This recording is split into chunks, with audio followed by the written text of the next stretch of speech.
Personal data protection कवानीन ना बनाने पर सिंध हाई कोर्ट विफाकी हुकूमत पर बरहम। दुनिया भर में पर्सनल डेटा प्रोटेक्शन कवानीन है, हमारे यहाँ क्यों नहीं? कवानीन बनाने हैं तो ताखीर क्यों?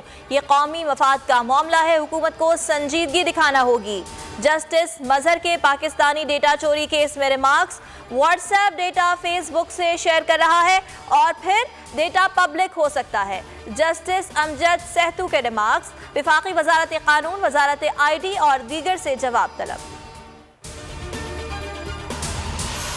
हुकूमत नौकरियां देने के बजाय लोगों से नौकरियां छीन रही है। ये हुकूमत क्या लेकर आई है? कौन सा प्रोजेक्ट लाई है? सिर्फ टीवी पर बैठकर बातें करते हैं। PP रहनुमा खुर्शीद शाह की मीडिया से गुफ्तगू, कहा मुझ पर 500 अरब रुपए के असासा जात का इल्जाम लगाया गया।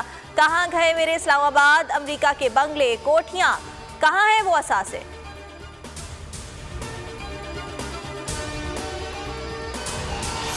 एहतिसाब अदालत इस्लामाबाद में LNG रेफरेंस, साबिक वजीर आजम शाहिद खाकान अब्बासी, अब्दुल्ला खाकान समेत दीगर मुल्जिमान पेश। वजारत तवानाई के असिस्टेंट डायरेक्टर हसन भट्टी के बयान पर जिरा, गवाह पर जिरा के बाद हम दरख्वास्त पर भी फैसला कर लेंगे, जज के रिमार्क्स।